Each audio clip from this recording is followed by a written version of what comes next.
우리 모두가 예외 없이 하나님 앞에서는 의의를 찾아볼 수 없는 죄인이라는 것을 말씀을 통해서 여러 시간 동안 함께 생각해 보았습니다. 죄인이라는 그 상태에서만이 절망이 아니고 우리 스스로 그 죄를 처리할 능력이 없다는 것이 더 큰 절망이고, 더 나아가서는 아무리 사방을 모색해 보아도 우리가 구원받을 만한 가능성이 전혀 열리지 않는다는 데서 우리의 절망은 더욱 커져 간다는 것을 우리 자신이 이미 알았습니다. 그러므로 우리 하나님이 우리를 보실 때 어떻게 생각하실까? 그래도 하나님께서 사람을 만드실 때는 큰 기대를 가지고 만드셨고 우리에게 참 엄청난 특권을 주셔서 만물의 영장으로 세워주셨는데, 우리가 범죄해가지고 전혀 구원받을 소망이 없다는 것을 하나님이 아시고 잘됐다 하고는 그만 그대로 내버려 두실까? 그렇지 않다고 저는 생각합니다. 에스겔 18장 23절에 하나님께서 분명히 말씀하신 대로 내가 어찌 악인이 죽는 것을 조금인들 기뻐하겠느냐. 하나님은 사랑이시기 때문에 악인이 죽는 것을 절대로 기뻐하지 않습니다. 우리 모두가 멸망당하는 것을 절대로 원치 않습니다.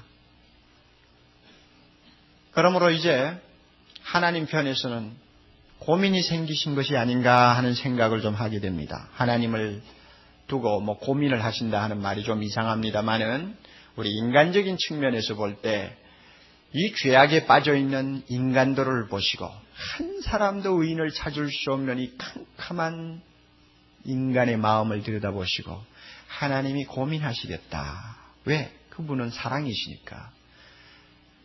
내버려두자니 너무 불쌍하고 구원하자니 길이 없고, 그러니까 고민을 하실 것 같아요.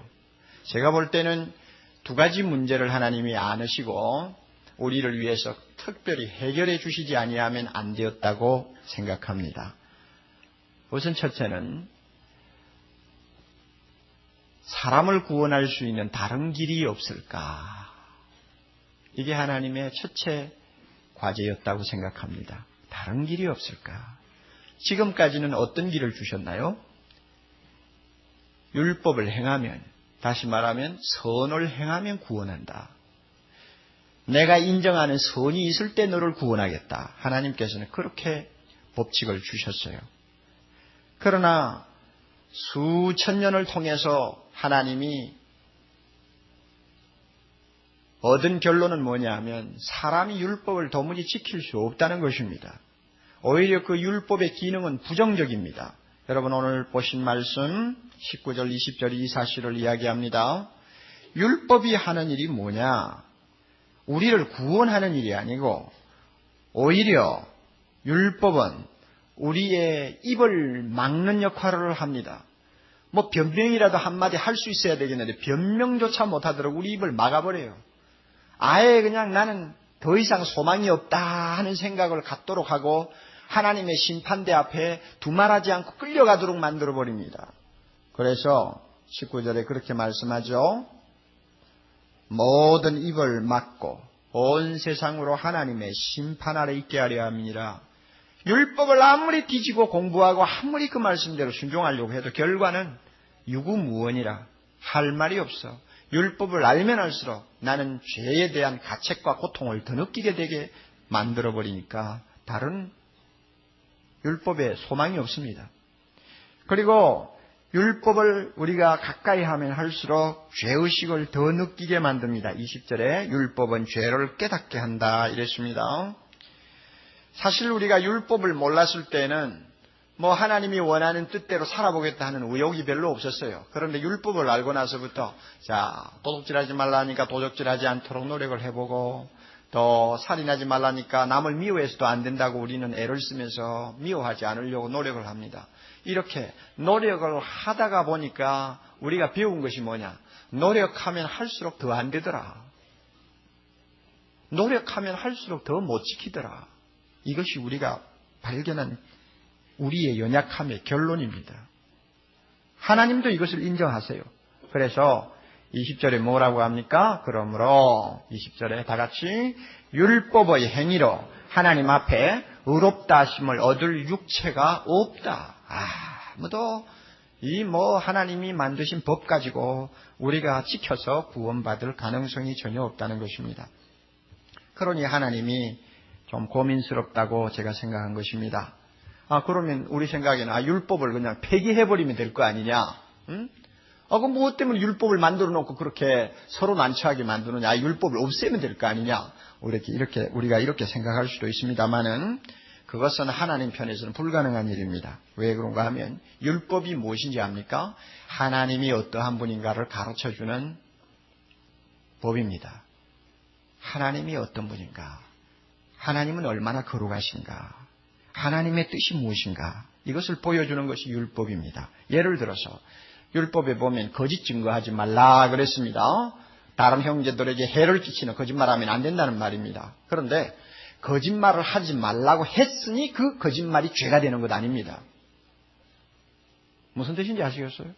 거짓말을 하지 말라고 한 법이 있으니까 죄가 된다고 하는 것은 우리가 초보적인 입장에서 이해하는 것이고, 더 들어가면 거짓말이 왜 죄가 되느냐? 하나님 자신이 거짓말할 수 없는 분이기 때문에 거짓말이 죄가 되는 것입니다. 그래서 하나님이 거짓말할 수 없는 분이라는 것이 율법을 통해서 우리에게 알려진 것입니다. 그러니 거짓말을 하면 거짓말을 할 수 없는 하나님에 대해서 대적하는 일이 되어버립니다. 하나님의 본성을 공격하는 일이 됩니다. 이렇게 율법은 하나님이 어떤 분인가를 보여주는 것이기 때문에 이 율법을 하나님은 폐기할 수가 없습니다. 우리나라에 아주 유명하고 또 자랑스러운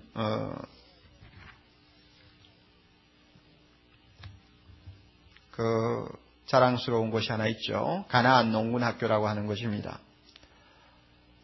한번 다녀오신 분들은 꼭 한 번 더 가야 되겠다 생각하는 곳이고, 또 자녀들을 좀 제대로 사람답게 키우려면 꼭 한 번 보내야 되겠다 하고 생각하는 곳이 이 가나안 농군학교입니다.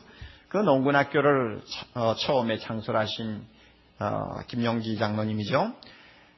그분은 이 세상에서 제일 악한 죄가 게으름이라고 그는 생각한 사람입니다. 얼마나 게으름을 싫어하는지, 이것은 하나님 앞에 죄 중에 죄라고 믿었어요. 그러므로 본인도 평생 동안 흙을 파는 일을 게을리하지 않았습니다. 자녀들에게도 그렇게 가르쳤습니다. 얼마나 게으름을 싫어했는지 자기 집 주변에 있는 돌도 누워있는 놈은 전부 세워놨습니다. 하나님이 만드신 자연 만물 어느 것도 게으름을 피워가지고 빈둥거려서는 안 된다는 것이 그의 철학입니다. 그러므로 다른 가정에서는 늦잠을 자도 죄가 안 될 수 있고, 좀 싫으면 꾀가 나서 하던 것도 집어치우고 좀 놀아도 큰 문제가 안 됩니다만은 김장로 앞에서는 절대로 용납이 안 됩니다. 왜? 김장로 자신의 철학이 게으름은 죄라고 믿고 있기 때문에, 만약에 그 사람 앞에서 게으름을 피웠다가는 그 김용기 장로님 자신을 공격하는 행위가 되어버리는 것입니다. 그러므로 똑같은 게으름이라도 그 집안에서는 더 악한 죄로 용납이 되는 것입니다. 악한 죄로 인정이 되는 것입니다. 마찬가지예요. 하나님 율법을 우리에게 보여주실 때 내가 이런 사람, 이런 신이다. 그러므로 이것을 보고 내가 누군 줄 알아라.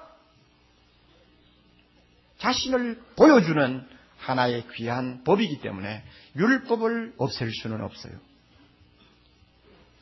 그래서 율법은 살려놓고 절망의 늪에 빠진 사람을 구하는 다른 길이 없을까?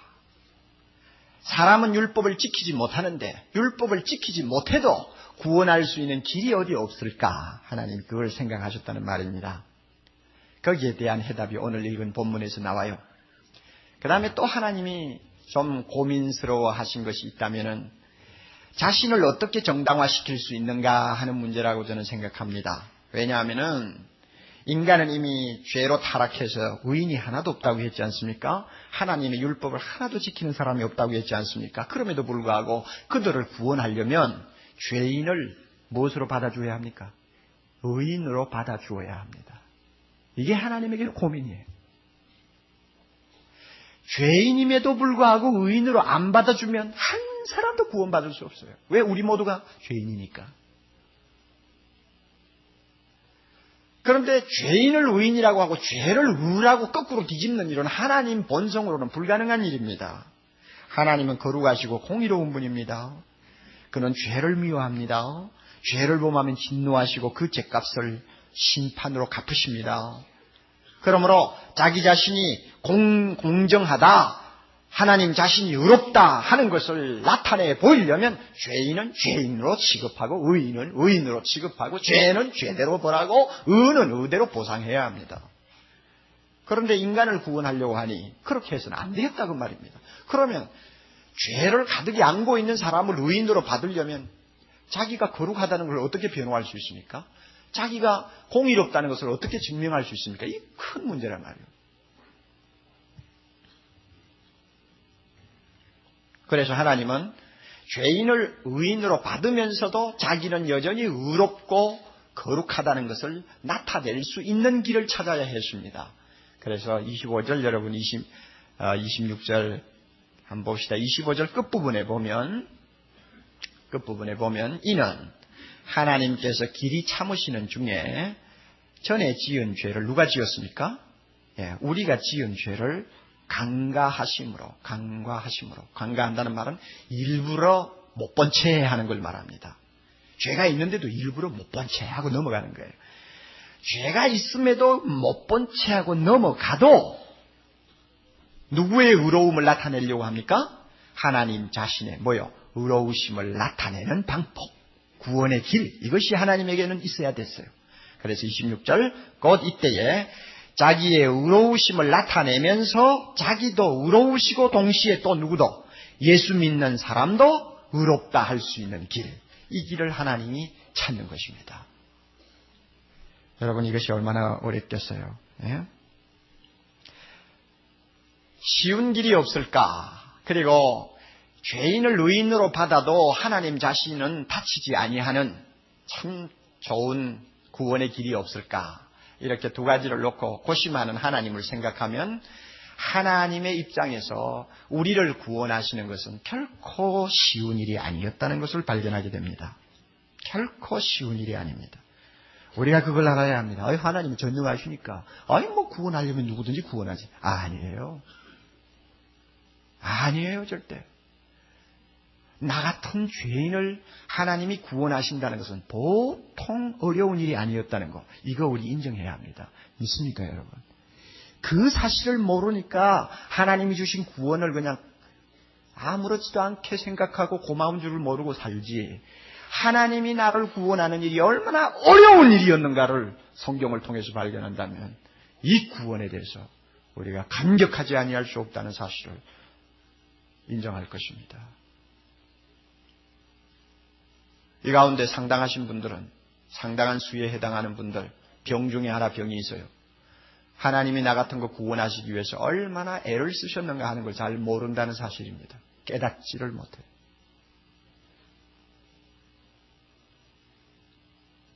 여러분 가정에서 애가 크게 무엇인가 잘못했는데 잘못한 것을 무조건 덮어두고 여러분이 그 자녀를 다시 받는다는 것이 죄 많은 우리 부모의 입장에서 얼마나 어렵다는 거 여러분 이해하시죠? 얼마나 어렵다는 거.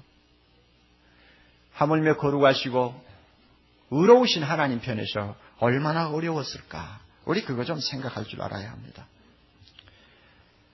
이렇게 두 가지 난제를 해결할 수 있는 구원의 길을 하나님이 드디어 우리에게 내놓으셨습니다. 이것이 하나님의 지혜인데요. 우리에게는 쉽게 구원받을 수 있고 동시에 하나님은 자기 거룩에 전혀 손상이 가지 아니하는 길, 이 길을 하나님이 내놓으셨습니다. 이것이 뭐냐면 예수 그리스도를 믿음으로 구원받는 길입니다. 이것을 하나님이 우리에게 내놓으셨어요. 21절 보면 이제는 율법 외에 하나님의 한 의가 나타났다 그랬습니다.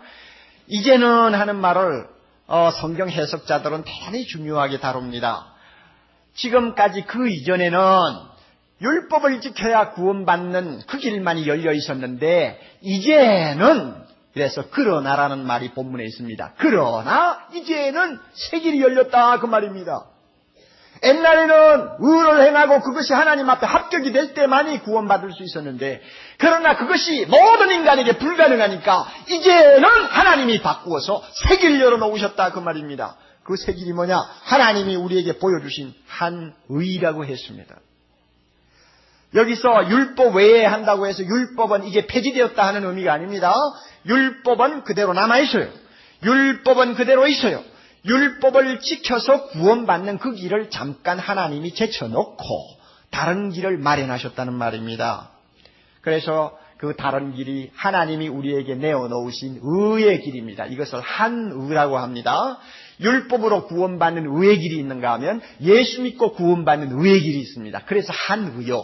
이 의의 길을 하나님이 우리에게 보여주셨습니다. 이것은 사람이 찾은 길이 아닙니다. 이것은 인간이 공상으로 만들어낸 어떤 창작이 아닙니다. 하나님 편에서 우리에게 보여주시고 나타내 주신 정말로 복된 길입니다. 이것이 이제는 나타났습니다.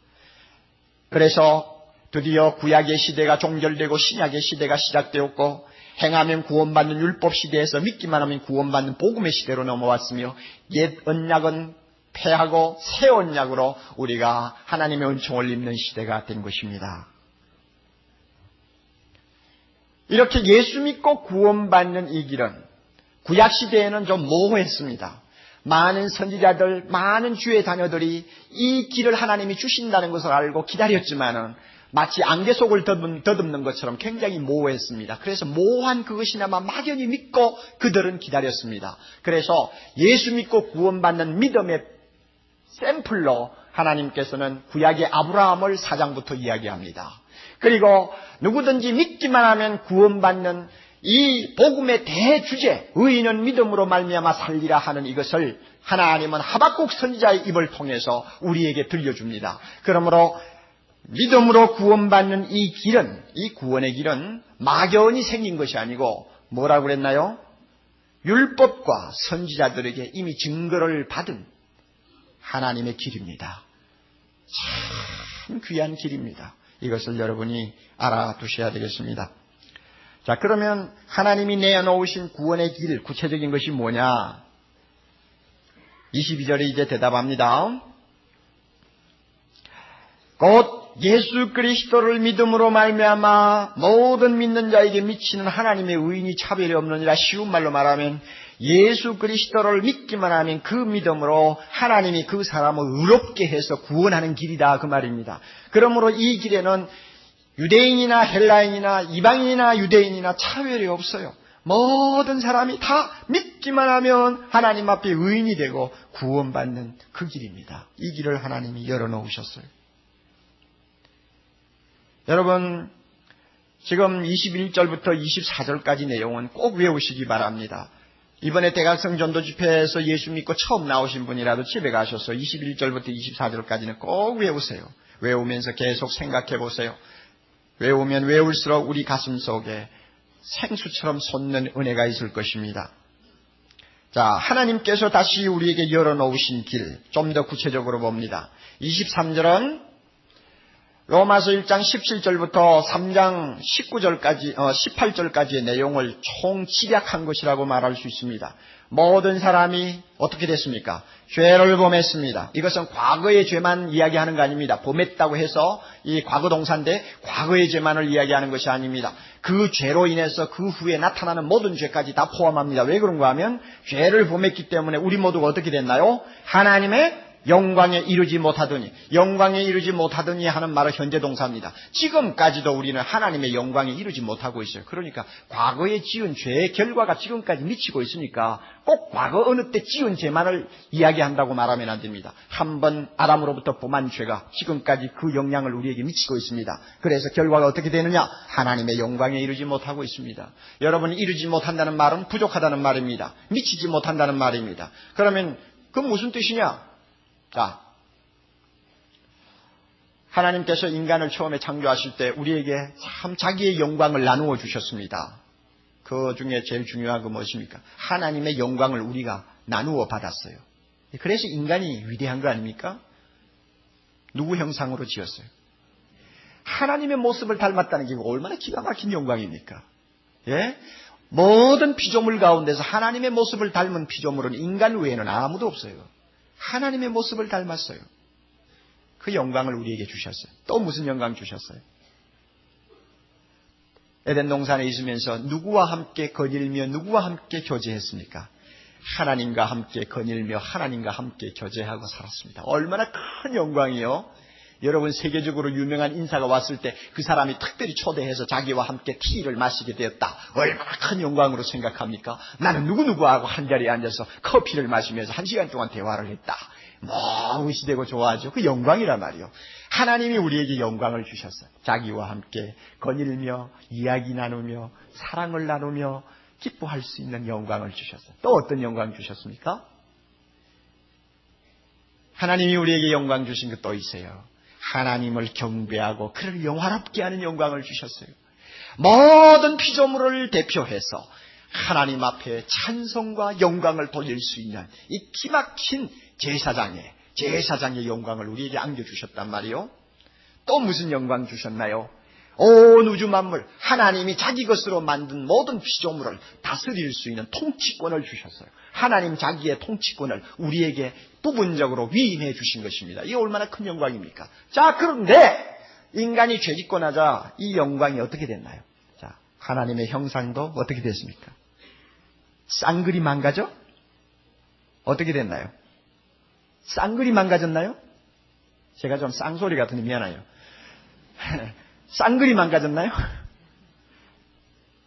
쌍글이 망가지진 않아도 미치지 못한다는 말은 부족하다는 뜻이죠. 약간 부분적으로 아직은 남아있는데도 형편없이 손상을 받았어요. 쓸모가 없게 돼버렸어요. 그리고 하나님과 교제하는 아름다운 특권은 포기를 해야 했습니다. 에덴 동산에 쫓겨나 버렸으니까. 그리고 하나님을 영화롭게도 하지 아니하며 그에게 경배하지 아니하는 것은 우리의 본성이 되어버렸어요. 뿐만 아니라 온 우주 만물을 통치할 수 있는 이 통치권자로서 위신이 완전히 무너져 버렸습니다. 그래서 자연 만물이 우리를 향해 대적합니다. 짐승들이 우리를 향해서 달려듭니다. 독사가 뭡니다. 지진이 일어나서 무조건 삼킵니다. 가뭄이 와서 우리를 굶주리게 만듭니다. 온 우주 만물이 우리를 향해 대적합니다. 왜? 통치권이 손상을 입었단 말이에요. 그러니까 따지고 보면 하나님이 우리에게 나누어 주신 이 영광이 얼마나 많이 손상되고 많이 깨어져 버렸는지요. 이게 문제야. 이 죄 때문에 그래요. 그런데 하나님이 이제 우리에게 이 아름다운 잃어버린 영광을 다시 회복시켜 주기를 원합니다. 이것이 뭐야? 뭔지 압니까? 구원입니다. 구원. 구원받으면 이 영광이 우리에게 다시 돌아옵니다. 이거 지금 주시려고 하는 거예요. 자, 24절 봅시다. 이렇게 해서 하나님의 영광을 우리가 다 잃어버렸는데 하나님이 이 영광 우리에게 돌려주기 위해서 기가 막힌 방법을 택했어요. 그리스도 예수라는 하나님의 아들을 선택했습니다. 그리고 그를 어떻게 했느냐? 25절 봅니다. 그의 피라는 말이 나오죠. 이것은 무슨 뜻입니까? 예수님을 어디에 넘겨줬다는 이야기예요? 죽음에 넘겨주었다는 이야기입니다. 십자가에 못 박아 죽게 하셨다는 말입니다.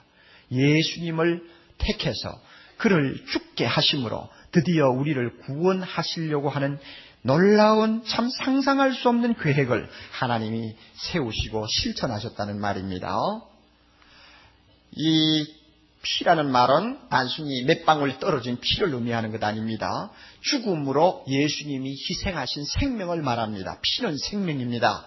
그래서 예수 그리스도가 십자가에서 우리의 죄를 짊어지고 죽으심으로 인해서 드디어 우리가 하나님 앞에 쉽게 구원받을 수 있는 길이 열렸고, 동시에 하나님은 자기의 거룩함과 공의를 손상시키지 않고 죄인인 우리를 의인으로 받을 수 있는 근거를 마련하신 것입니다. 그래서 예수 그리스도의 십자가는 놀라운 하나님의 지혜요, 또 우리를 위한 축복입니다.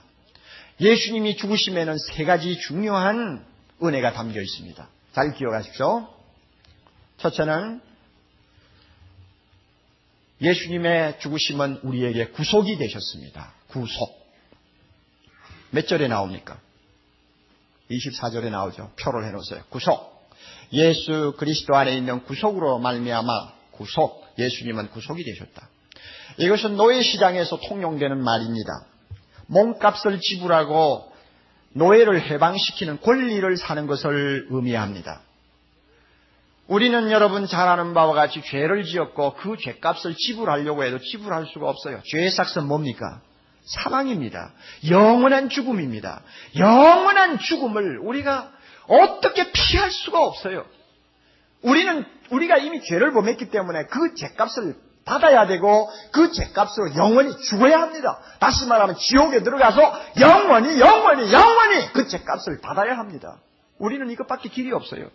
그런데 예수 그리스도라는 분이 죄가 없으면서도 우리를 위해 이 세상에 찾아오셔서 내가 치루어야 할 그 죄의 값을 자기가 대신 치르기로 결심하시고 십자가에 죽으신 것입니다. 그래서 예수님의 십자가는 나를 죄에서 해방시키기 위하여 값을 대신 지불하는 대신 지불의 행위였습니다. 주님이 그렇게 하셨어요. 우리가 십자가를 생각할 때마다 나 때문에 죽었다. 저 십자가는 나를 위한 십자가다. 내가 저기에 달려야 하는데 하나님의 아들이 달렸다 생각하는 이유가, 그렇게 믿는 이유가 뭐냐? 주님이 나 대신 거기에서 내 죄를 짊어지고 너무너무 무참하게 죽으셨기 때문입니다. 그러면 여러분, 예수님이 죄값을 지불했다면 누구에게 지불한 것입니까? 오리겐이라고 하는 교부는 사탄에게 지불했다고 가르쳤습니다. 우리는 죄를 짓고 사탄의 노예가 되었다. 그러므로 사탄의 손에서 우리를 구원하려고 하면은 예수 그리스도가 십자가의 죽음으로 그 사탄에게 그 죄의 값을 지불했을 때 비로소 우리는 구원받을 수 있었다. 이렇게 가르칩니다. 그러나 여러분, 그것은 논리에 맞지 않습니다. 성경적이 아닙니다. 잘못 가르쳤어요. 사탄에게 우리는 값을 지불할 이유가 없습니다. 우리는 지불할 이유가 있을지 모르지만 하나님의 아들 되신 예수 그리스도가 사탄에게 무엇이 아쉬워서 사탄한테, 마귀에게 값을 지불합니까? 천만의 말씀. 지불할 의무도 없고 지불할 책임도 없습니다. 그러면 값을 지불했다고 했을 때 이 값은 누구에게 지불한 것이냐? 누구에게 지불한 거예요? 하나님에게 지불한 겁니다. 왜? 우리가 죄를 범함으로 누구를 제일 고통스럽게 하고 손해를 끼쳤습니까? 하나님에게 손해를 끼쳤단 말이에요. 하나님의 영광을 땅에 떨어뜨렸어요. 하나님의 마음을 아프게 했어요. 하나님을 공격하고 대적했어요. 하나님에게 돌려야 될 예배와 영광을 우리는 아예 아무것도 아닌 것처럼 짓밟아 버렸어요. 손해는 하나님이 보셨단 말이에요. 그러므로 예수 그리스도가 십자가의 죽음으로 그 죄의 대가를 하나님에게 드린 거예요. 하나님이 받으신 그 모든 손해를 주님이 십자가에서 다 보상해 주셨다는 그 말입니다. 믿습니까, 여러분? 누구 대신? 나 대신. 나 대신. 주님이 보상하셨어요. 또 하나 중요한 십자가의 은혜가 있습니다. 그것은 25절에 나오는 화목제물이라는 말입니다. 예수님은 우리의 화목제물이 되셨습니다. 이것은 제사의 용어인데 하나님의 진노를 진정시키고 하나님의 진노를 거두게 하는 제사를 말합니다. 예수님은 하나님 앞에 자기 몸을 제물로 드린 화목제물이 되셨습니다. 여러분, 구약을 보면, 특별히 창세기 6장을 보면 하나님이 진노하시면 얼마나 무서운 분인가를 우리는 읽게 됩니다. 노아 시대에 세상 사람들이 얼마나 더럽고 마음이 약했는지 하나님이 그들의 악을 보시고 땅 위에 사람 지으셨음을 한탄하시고 그 다음에 뭐라고 말씀하시는지 알아요? 내가 창조한 사람을 지면에서 쓸어버리리라. 얼마나 대단합니까? 내가 만든 이 인간들을 땅 위에서 다 쓸어버리겠다. 그대로 했어요, 안 했어요? 홍수로 다 쓸었어요. 그리고 나서 살아남은 노아와 그의 가족들이 홍수가 끝난 다음에 방주에서 나와가지고 하나님 앞에 제사를 지냈습니다. 정결한 짐승 중에서, 정결한 새 중에서 한 상씩 취해가지고 단 위에 올려놓고 제사를 지냈더니 하나님이 그 제사를 얼마나 기쁘게 받으셨는지 그 향기를 흠양하시고 그 중심에 뭐라고 말씀하셨느냐? 내가 다시는 사람 때문에 땅을 저주하지 아니하리라. 노가 풀린 것입니다. 제사가 이렇게 중요해요. 그런데 그때 드린 제사는 무슨 제사예요? 짐승 제사예요. 그런데 하나님의 아들 되신 예수님이 우리를 대신해서 십자가에서 드린 제사는 제물이 뭐요? 짐승이요? 아니면 뭐요? 예수님 자기의 몸이란 말이에요. 자기 몸을 십자가에 올려놓고 나를 대신해서 피 흘려 하나님 앞에 제사를 드렸으니, 여러분, 짐승의 제사도 하나님의 노를 누그러뜨릴 수가 있었다면 죄 없는 하나님의 아들이 자기 몸을 십자가에 얹어놓고 나를 위해 제사 지냈을 때 아무리 우리를 향한 하나님의 진노가 뜨거운 불못불처럼 타올랐다 할지라도 예수님의 십자가를 보시고는 그 노를 다 거두실 수밖에 없었습니다. 왜냐하면 예수님은 죄 없는 자기 몸을 하나님께 제사로 드렸기 때문에 그 제사가 너무 귀해서 우리를 향한 모든 진노를 하나님이 거두시고 우리를 향해 사랑을 쏟기로 결정한 것입니다. 아멘. 이만큼 예수님의 십자가는 우리를 위해 놀라운 의미를 갖고 계십니다. 십자가를 생각할 때마다 여러분이 싱긋싱긋 웃으면서 생각하지 마세요. 여러분, 예수님의 죽음은 순교자의 죽음이 아니었습니다. 순교자들은 자기가 죽을 때 누구를 위해 죽는다고 생각합니까? 주님을 위해 죽는다고 생각했죠. 내가 죽으면 하나님 나라 가서 주님으로부터 생명의 면류관 받는다고 그들은 확신하고 기쁨으로 불 속에도 뛰어들었고 기쁨으로 칼 밑에 목을 내놨습니다. 그러나 예수님은 순교자의 죽음이 아니에요. 여러분, 예수님이 십자가에 죽으실 때 죽고 싶어 했습니까? 죽기 싫어했습니까? 대답하세요. 얼마나 싫어했습니까? 얼마나 싫어했어요. 얼마나 그 길을 피하고 싶었습니까? 밤새도록 산 위에서 밤새도록 땅에 무릎 꿇고 아버지여 할 수만 있으면 이 잔을 내게서 피하게 해주시오. 가급적이면 이 잔 마시지 않고 다른 길을 열어주십시오. 얼마나 그가 그 십자가 지는 것을 두려워했습니까? 이유가 있어요. 왜? 우리가 범한 죄의 죄의 값을 그가 온통 짊어지는 저주의 죽음이었기 때문에 그렇습니다. 순교자와 같은 영광스러운 죽음이 아니라 수치스럽고 저주스러운 죽음을 그가 당해야 했기 때문에 그렇습니다. 우리가 지옥에서 영원히 받으면서 고통해야 될 그 하나님의 심판을 그가 홀로 당하는 죽음이었기 때문에 그랬습니다. 그러므로 우리는 주님의 십자가를 바라볼 때마다 주님이 정말로 얼마나 두려워하면서 끌려갔던 죽음이었는가를 보아야 합니다. 그럴 때마다 내 마음에 주님, 내가 그럴 만한 가치가 있었나요? 주님, 나 같은 것을 위해서 그렇게 희생하실 가치가 있었나요? 사람이면 한번 자문을 해보세요. 양심이 있다면 한번 자신에게 물어보세요.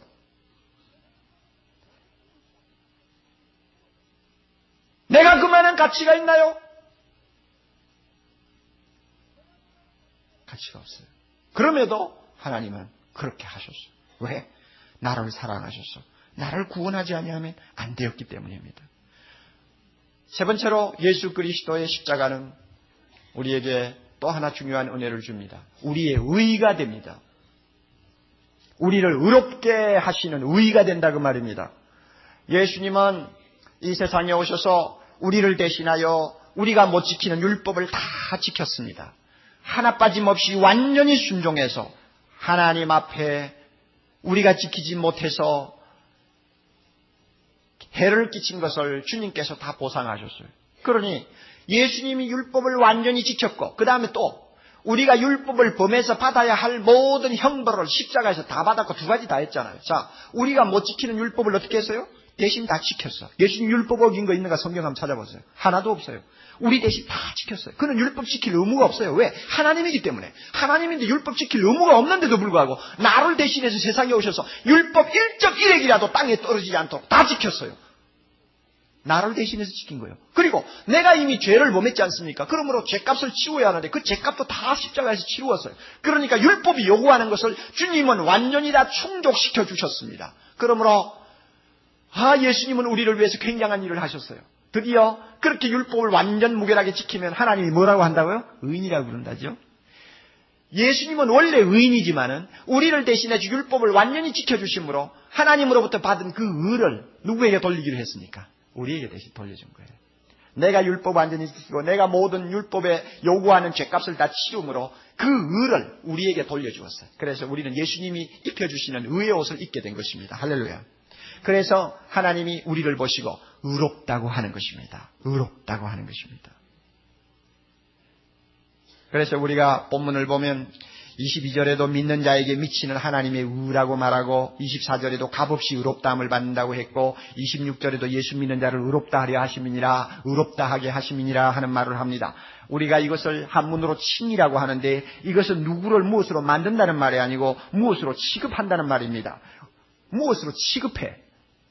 판사가 재판장에서 무죄 하고는 땅땅땅 치고 나면은 피고인에게 비록 좀 의심쩍한 일이 남아있어도 무조건 무죄예요. 그 사람을 죄 없는 사람으로 취급해버리는 것입니다. 그럼 그 사람 풀려나와요.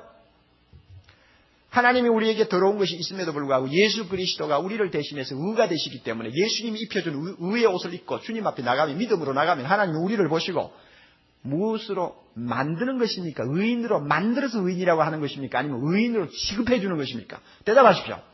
의인으로 취급해 주는 것입니다. 의인으로 취급받아요. 이게 얼마나 은혜입니까?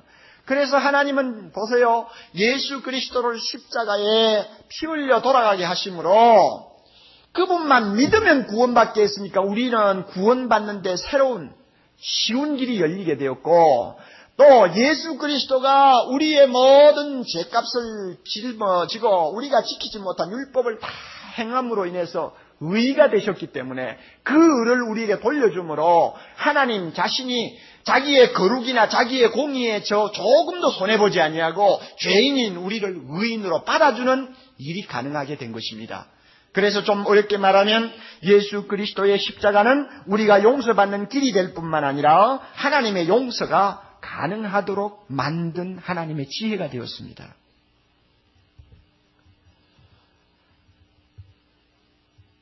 외워놓으십시오. 예수님의 십자가는 우리가 용서받는 길도 되지만 구원받는 길도 되지만 또 하나 중요한 거 하나님이 우리를 구원하도록 가능하게 만든 길도 된다는 거 꼭 외워놓으십시오. 굉장히 중요한 것입니다. 제가 이 본문을 이렇게 해석하고 읽으면서 참 제가 속으로 생각했어요. 예수님이 계시지 않았다면 어떻게 됐을까? 여러분 어떻게 됐을까요? 생각만 해도 소름이 끼치지 않습니까? 예? 지옥에 아무도 안 가봤죠. 그러나 여러분 지옥 간다고 한번 생각해 보세요. 얼마나 소름이 끼칩니까? 여러분 내일 모레 사형 집행 당한다고 생각하고 있는 사형수라고 생각해 보십시오. 죽음만 생각해도 가슴이 떨리고 밤에 잠이 안 올 거예요. 그런데 우리가 언제 죽을지 모르지만 우리가 이 목숨 다하면 만약에 예수가 없다면 어디로 갑니까? 한 길밖에 없잖아요. 죄의 싹은 사망이야. 그런데 이 예수가 계셔서 우리가 그 길로 가는 것을 막으셨으니 그리고 반대 방향으로 우리가 갈 수 있도록 하셨으니 얼마나 놀라운 은혜입니까? 그래서 24절 중간에 하나님의 은혜로 하는 말이 나옵니다. 은혜입니다. 앞을 보아도 은혜요, 뒤로 보아도 은혜요, 좌로 보아도 은혜요, 우로 보아도 은혜요. 자격이 없는 나에게 하나님의 아들이 되고 잃어버린 영광을 회복하게 하시고 우리를 의롭다고 인정해 주시고 영원한 영생을 소유하게 하셨으니 얼마나 은혜입니까? 은혜라는 말이 신약 성경에는 155번이 나옵니다. 그 가운데서 바울 사도가 100번 이상을 사용했어요. 그리고 로마서에만 해도 24번이 나오는데 성경 한 권에서 은혜라는 말이 제일 많이 나오는 성경을 찾으라 하면 어디를 찾으면 됩니까? 로마서 찾으면 돼요. 24번이나 나와요. 왜 그렇습니까? 은혜라는 말은 기쁨이라는 뜻을 갖고 있습니다. 기쁨이 생기게 하는, 기쁨을 일으키게 한다는 뜻이 있어요. 받을 자격이 없는 나에게 하나님이 베풀어 주신 은혜, 정말 생각하면 막 기쁨이 솟는 거죠. 예? 얼마나 귀한 일입니까? 내가 무슨 가치가 있다고 하나님이 이렇게까지 자기 외아들 예수 그리스도 죄 없는 그분을 십자가에 처형하시면서까지 나를 불러주시고 구원해 주시느냐 말입니다. 죄가 있는데도 의인처럼 왜 취급해서 꼭 하나님 나라에 들여보내야만 하느냐 그 말입니다. 무슨 자격이 있다고 무슨 공로가 있다고 하나님이 그렇게 하시느냐 그 말입니다. 그거 생각하면 은혜 아닙니까? 받을 자격 없는 나에게 그렇게 큰 선물 주시니 은혜라 그 말입니다. 나는 아무것도 한 거 없어요, 여러분. 주일학교 다닐 때에 선생님이 하나님의 사랑, 예수 그리스도의 십자가를 우리 어린 꼬마들에게 좀 이해를 시켜주기 위해서 재미있는 예화를 항상 하곤 했어요. 제가 국민학교 다닐 때 들은 예화. 어떤 임금이 있었는데 하도 백성들이 못된 짓을 자꾸 하니까 그 나쁜 짓을 다시 범하는 사람은 두 눈을 뽑겠다 하고 법을 만들었다고 합니다. 그런데 불행하게도 하나밖에 없는 자기 왕자가 그 나쁜 짓을 범했다는 거예요. 어떻게 할까? 자기가 만든 법대로 하면 왕자의 두 눈을 뽑아야 되는데 왕자가 두 눈이 뽑혀서 실명을 하면 왕위를 계승하기가 어렵잖아요. 이거 큰일 났단 말이에요. 그렇다고 해서 야 내가 만든 법은 무효다 하면은 이제는 도덕성이 없어지니까 통치가 안 될 거고 그렇죠. 그래서 고민을 했다는 거예요. 고민하다가 나중에 어떻게 했다고 그러죠? 여러분 들었죠? 그 이야기 들었죠? 왕이 생각하다 못해서 나중에는 법은 법대로 살리고 아들도 좀 살리는 길이 없나 이렇게 생각을 하고 드디어 그가 찾아낸 길이 뭐냐 하면 아들의 눈 하나 뽑고 자기 눈 하나 뽑고 눈 두 개만 뽑으면 되니까 두 개만 뽑으면 되니까 한 눈 뽑고 한 눈 뽑자. 그래서 자기 아들 한 눈 뽑고 자기 눈 하나 뽑고 그래서 법도 살리고 아들도 살렸다 하는 이야기를 했어요. 그 말을 들을 때 너무 감격해가지고 어린 꼬마가 울고 그랬는데 지금 와서 가만히 생각하니 그 이야기 잘못됐다. 엉터리다. 잘못 만든 이야기다. 제가 그렇게 생각합니다. 왜냐하면은 죄를 범한 왕자가 눈을 뽑았다는데 우리가 여러분 죄를 범하고서 하나님을 우리가 구원받기 위해서 우리 눈 뽑은 거 있나요 없나요 여러분? 하나님 우리 눈 뽑았어요? 안 뽑았어요. 그러니까 왕자의 눈 뽑았다는 그걸 우리에게 넘겨가지고 하나님이 우리 눈 하나 뽑고 자기 눈 하나 뽑았다 이렇게 해석하는 건 잘못됐다 그 말이에요. 우리는 눈 하나도 안 뽑혔어요. 누가 두 눈을 다 뽑았습니까? 하나님이 뽑았어요. 왜? 자기 눈 하나 뽑고 죄 없는 예수님 눈 하나 뽑고 하는 시기 됐어요. 그래서 자기 아들 십자가에 처형한 것입니다. 우리 눈 뽑지 않았어요. 우리에게 아무것도 요구하지 않았어요. 이게 은혜 아닙니까 여러분? 예? 그래서 우리가 구원받고 하나님의 자녀 된 것입니다. 이 귀한 은혜를 생각하면 우리가 가만히 있을 수 없죠. 그래서 어떤 사람은 젊음을 내버리고 저 아프리카로 선교사로 떠나는 사람도 많아요. 어제 선교사 한 분으로부터 편지를 받았는데 목사님 제가 가족을 떠나서 저 감비아 저 밀림 지역에 들어와서 선교를 며칠 동안 하다가 말라리아에 걸려가지고 얼마나 고통을 했는지 아무도 없는 그 움막 속에서 말라리아와 싸우고 약도 없고 아무것도 없이 병하고 싸우는데 얼마나 고통스러웠는지 너무 못 견뎌서 목사님 테이프를 틀었습니다. 틀었더니 주님의 뜻을 이루소서 하는 찬송이 나오더라고. 그 찬송을 들을 때 얼마나 가슴이 벅찬지 막 통곡을 했다고 하는 이야기를 들었어요. 자기의 젊음을 그 적도에 가서 평생 바치는 이유가 무엇입니까? 나 같은 죄인을 구원해 주신 하나님의 은혜가 너무 귀해서 내 눈 뽑지 않고 하나님의 눈을 뽑아가면서 나를 천국으로 들여보내주신 그 은혜가 너무 감사해서 내 젊음을 주님을 위해서 바치리이다 하고 나간 거예요. 어떤 사람은 자기 생명을 주님을 위해서 온전히 순교자로 내놓기도 합니다.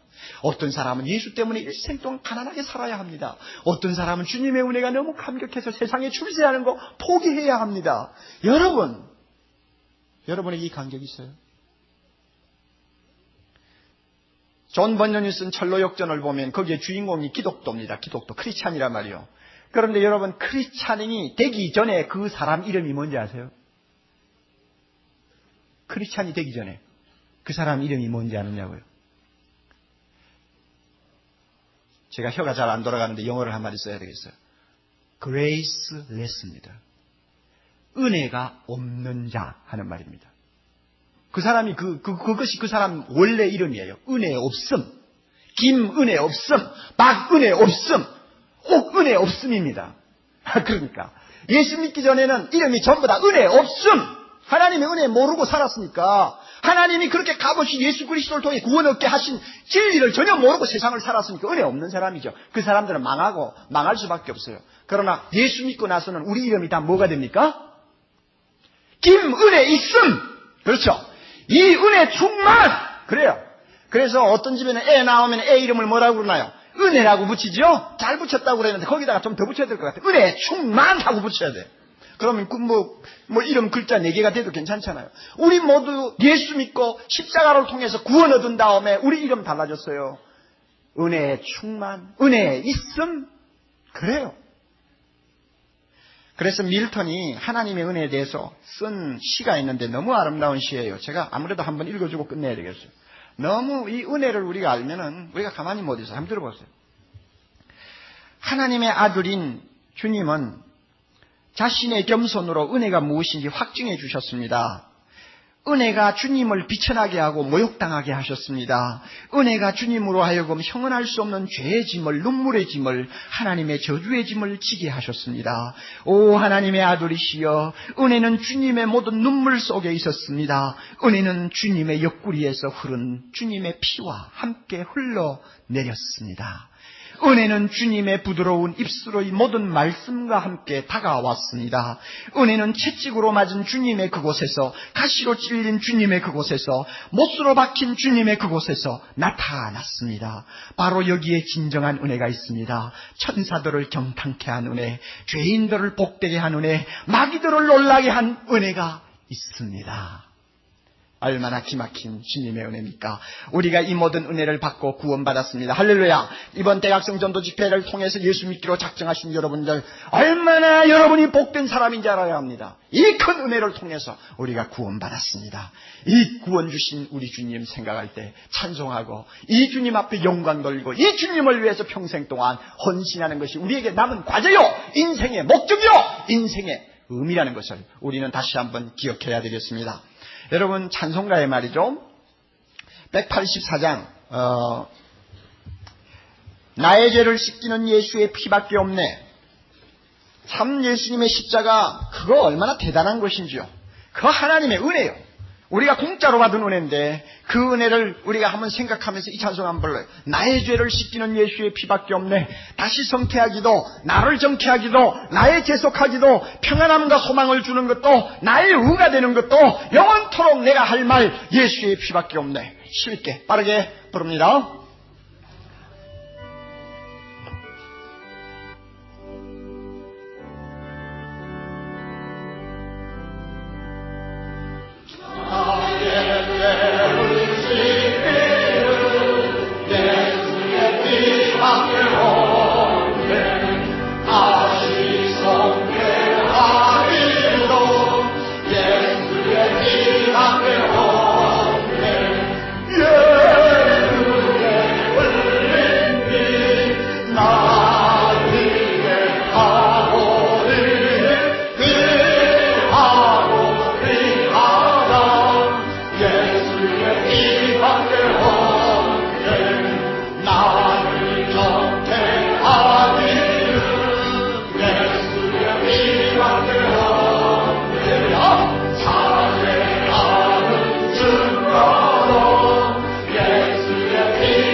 지금 이 자리에 외국인이 한 분 와서 계시는데 눈이 둥그레가지고 쳐다보고 계세요.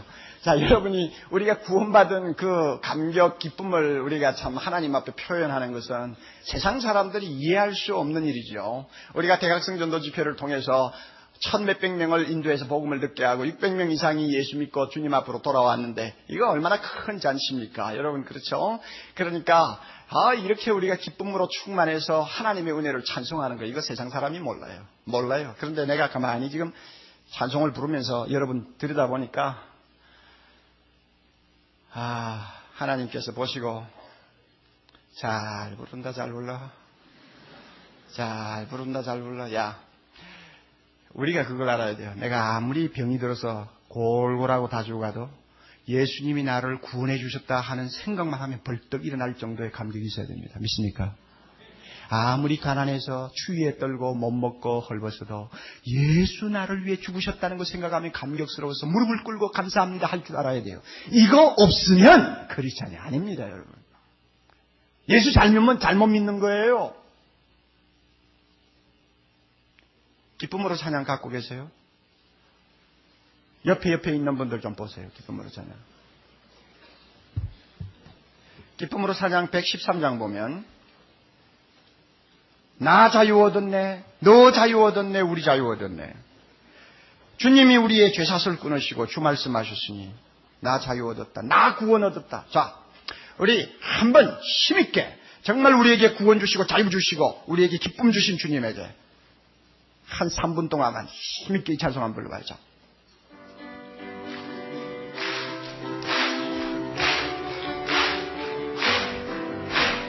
나 자유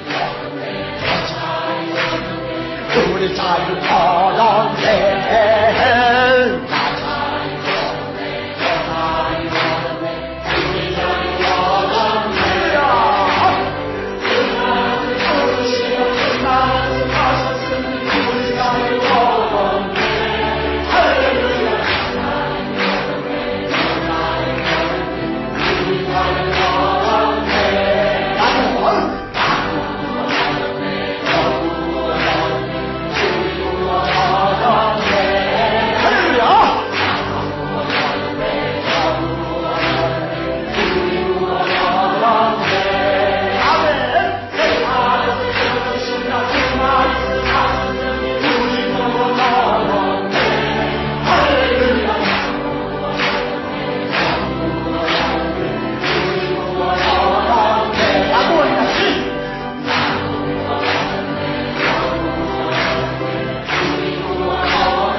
할렐루야! 같이 기도하십시다. 나 같은 죄인, 구제불능인 하나님의 영광 다 아끼고 남아있는 것은 냄새나는 쇳덩어리뿐인 나를 하나님 무엇이 아쉬워서 이렇게 구원해 주셨는지 우리는 생각하면 생각할수록 그 은혜를 알 수가 없고 그 은혜를 감당할 수 없다는 것을 고백하지 아니할 수가 없습니다. 아버지, 오늘 예배드리고 하나님이 나 같은 것 예수 그리스도를 통해서 구원해 주신 사실을 듣고 돌아가는 모든 성도들의 가슴 속에 하나님 구원의 기쁨 다시 회복시켜 주시옵소서. 아버지여, 식어버린 그 기쁨을 다시 한번 뜨겁게 하옵소서. 아무리 내가 삶이 고달파도, 아무리 내가 몸이 불편해도, 아무리 뜻대로 만사가 잘 안 돌아가도 하나님이여, 내가 구원받은 이 사실 생각하면 초가집에서도 덩실덩실 춤을 추는 자 되게 하시고 병상에서도 갑자기 일어나서 할렐루야 찬송하는 자 되게 하시고 일이 잘 풀리지 아니하는 답답한 상황에서도 나 같은 것 구원하신 주님 앞에 머리 숙여 경배하는 귀한 자녀 되도록 축복해 주시옵소서. 예수님 이름으로 기도하옵나이다.